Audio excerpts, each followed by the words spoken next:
Қайырлы күн достар, біз бүгін Қытай сайтынан қазақ стиліндегі чехолдарды қалай іздеп заказ беруге болатыны туралы видеода көрсететін боламыз. Ол үшін Pinduoduo сайтын ашамыз. Міне мына ең жоғарыда тұрған поискқа осы жерге қазақ қою деп жазамыз. Кириллицамен жазу керек болады.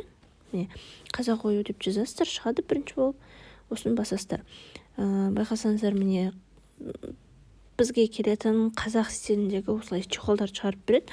Соны кез келген біреуін басып, міне карточкаға біріншіні басып, мысалы бірінші товардың карточкасы шығады, осылай төменге түсе берсек, магазин шығады. Осы магазинде басасыздар, дүкен, яғни сол чехолдарды сататын.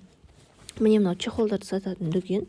Бұлай төмен түсе берсеңіздер, чехолдардың түрі шығады. Енді бір қызығы, бұл магазиннің сатушылары да қазақша сөйлейді, яғни бұл магазиннің сатушылары Қытай қазақтары.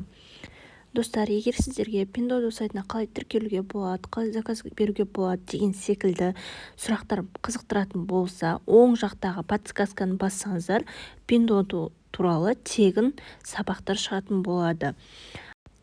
Ақпарат пайдалы болса, каналға тіркеліңіздер, лайк басыңыздар, достарыңызбен бөлісіңіздер. Сұрақтарыңыз болса, комментарийға жаза кетіңіздер, бірге талқылайтын боламыз. Міне байқасаңыздар, оң жағында екі иероглиф тұр. Ол біріншісі плюс батырмасынан басталады, яғни дүкенді өзіңіздің избранныйыңызға қосу деген сияқты. Екіншісі міне мессенджер сообщение, осыны ашасыздар. Жаңағыдай осы дүкеннің сатушыларымен сөйлессеңіз болады. Және де бұл бір ерекшелігі, сіз бұл жерде өзіңіз қалағандай сурет жасатсаңыз болады, қалған фотоңызбен чехол жасатсаңыздар болады, және міне сурет жасату деп тұрады.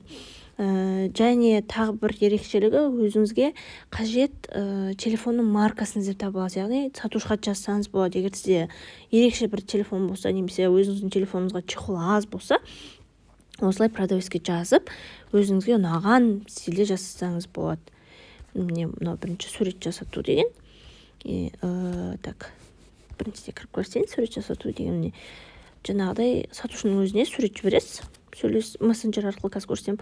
Ал мына мен екіншісі, мысалы, тек қана iPhone емес, ойлап қалмаңыздар. Телефонның маркасы өте көп. Мысалы, міне тіпті былай айтады ғой, описаниесінің өзі күттей қазақша, міне тұнық жұмсақ қап, қара жұмсақ қап, міне ақшыл жұмсақ қап. Ол дегеніз, міне мына бір жерге ақшыл, міне қара деп тұр, міне тұнық жұмсақ қап деп тұр. Прозрачный, қателеспесем біріншісі. Енді міне мында iPhone, Samsung бар, Oppo бар, Huawei бар, Vivo, кез келген. Және де міне үлгі сіз жолдаған, так. Міне үлгі сіз жолдаған дейді. Осын басасыздар, өзіңіздің жаңағыдай телефоныңыздың маркасын жазасыз. Басқаша марка, міне жекеге жолдау дейді. Осын басасыздар, өзіңіздің телефонын қандай екенін жазсаңыз болады. Енді сатушыға келетін болсақ, мысалы мессенджерге. Міне көрдіңіздер, мен қазақша жаздым, ол кісі де қазақша. Тапсырыс беру өте оңай, сіз қиналмайсыз, себебі сізге түсінікті тілде.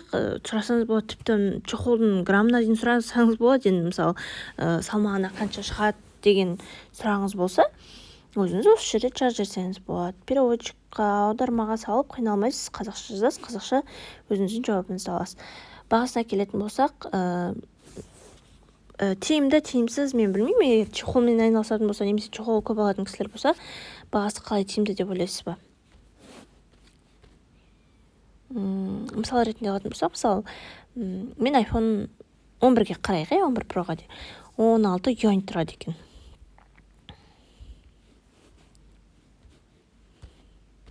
Бұл дегеніз 1041 теңге. Жаңағыдай салмағына чехол өте жеңіл тұрады, салмағына бір 200-300 теңге үлейсіз. 1200-1300 теңге менің ойымша тиімді баға. Тапсырыс беруге болады.